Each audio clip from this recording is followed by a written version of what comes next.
the video game landscape has never been like a fair one, to be honest with you. I mean, for as long as I remember, there's always been sort of maybe an edge. Like Nintendo has that, right? And there's no bigger obvious kind of factor to that than like with the Zelda games, the recent Zelda games, right? Like those games run like poo. They look bad. They're still like, Link doesn't talk. Like, I mean, I get it. They're doing things that, to me, honestly, I've never been much of a Zelda fan. But when you look at the big new thing is, they ripped off Banjo-Kazooie Nuts and Bolts, a game from, like 2007. You can build stuff out of, things that you find. Woohoo! You know what I mean? Like, that's not a big deal to me. But the thing that Zelda always gets is whenever they do something that's already been done like a million times before, years before, everybody acts like Zelda invented it and give the review scores are like, 20 out of 10. It's brilliant. It's like these are the things, kind of the biased nature of the beast. And, that kind of thing continues. Now, what's interesting is, Microsoft has to have a bit of quiet, reserved confidence right now. And the reason why I say that is because things are falling into place for them to actually make some impressive moves.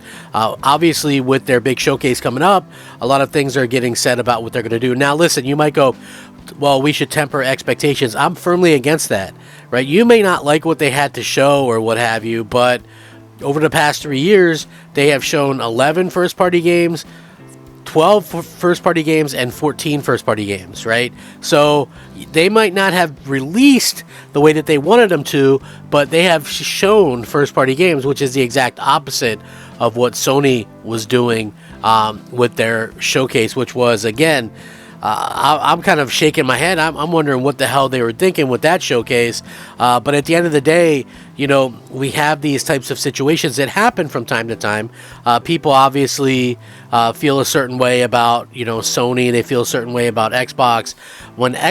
If Xbox had the same 2 weeks that Microsoft, or excuse me, that Sony has had, people would have been saying that the sky is falling, that Xbox was about to be sold off. A lot of these types of things would have been said, and it's unfortunate. For instance, over the last couple of weeks, Sony has canceled or have rumored to have canceled 4 games, and potentially 5 if you look at the multiplayer game by Naughty Dog. So we do know that factually, the Naughty Dog team, the project is being reevaluated. Claims that the game is still in development, but many members of its team have been moved to other projects because apparently Bungie found that the game wasn't good.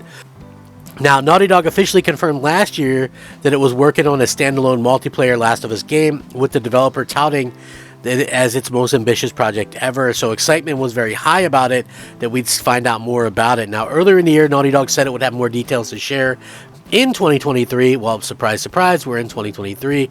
But when it failed to show up in a recent PlayStation showcase, a lot of eyebrows were raised. Now, a new report published by Bloomberg's Jason Schreier has stated that the project's development has run into issues behind the scenes. As per the report, Naughty Dog is now reassessing the game's quality and long-term viability, and following a recent evaluation has scaled back its development team. Though the game remains in development, many members of its team allegedly moved on to other projects in the works. Supposedly, they started work on a single-player game. Obviously, to me, they've been working on this damn game for like 5 years. So it's ridiculous to think, to be quite frank about it, that that they've wasted all this time. And it's really kind of unfortunate because Naughty Dog is a great, if not one of the best single player game makers in the world. So the fact that they were wasting time on this game, whether Sony mandated it or not, I just think maybe it was their own cockiness, Naughty Dog's own cockiness, that they can do anything. You realize that games as a service is not this super easy thing to do.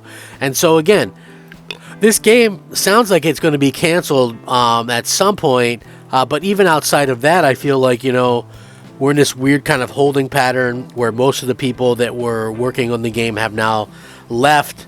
And there's probably not a whole hell of a lot left working on the game, unfortunately. And, for me personally, I think that it's unfortunate. But again, it's one of those situations where you sort of question if this were Microsoft, and they had just, canceled 4 games, closed the studio. Now their best developer is having problems.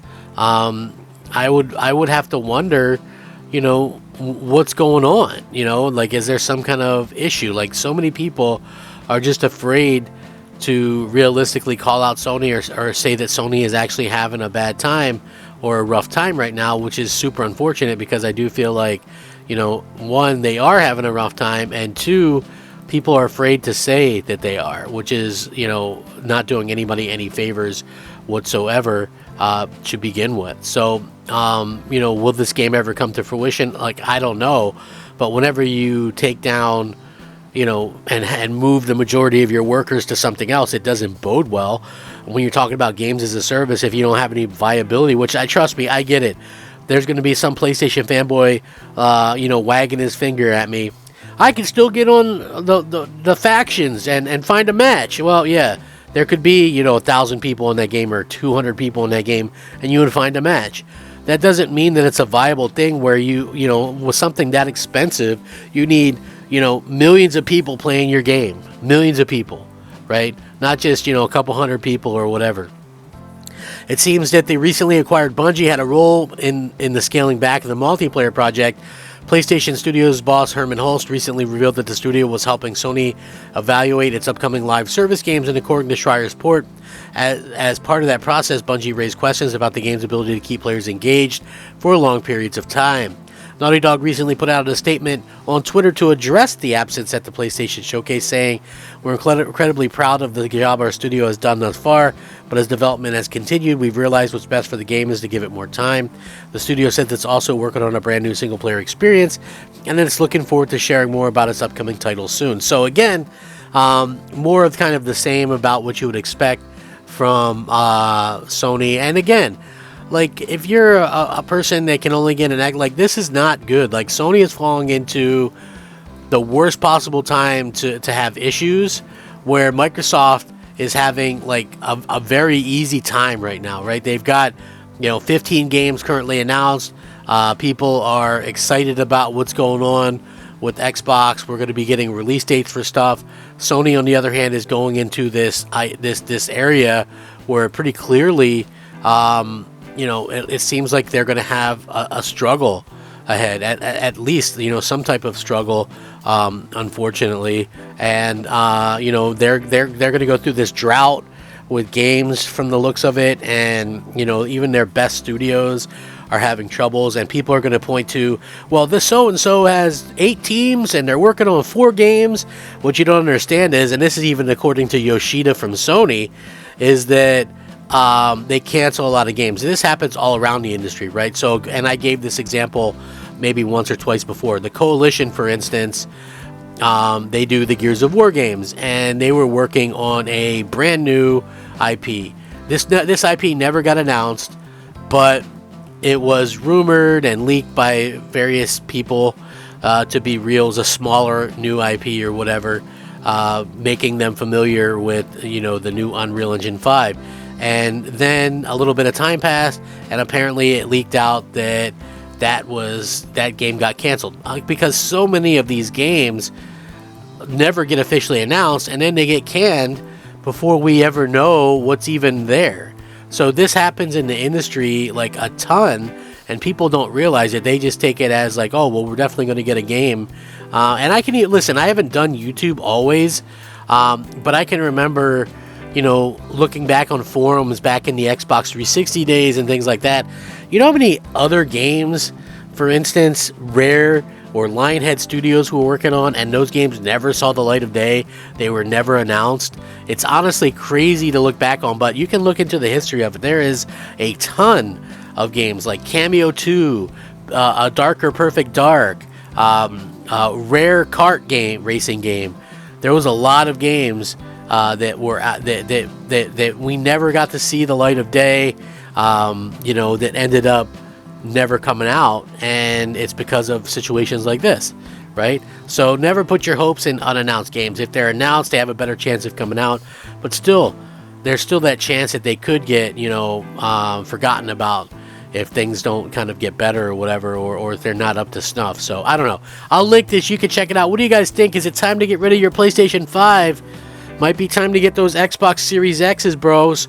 I'm telling you, Xbox is the best box, and it's definitely on the upward trend. Sony's going in the opposite direction right now, in my opinion. Jim Ryan can't hack it. Let me know what you think.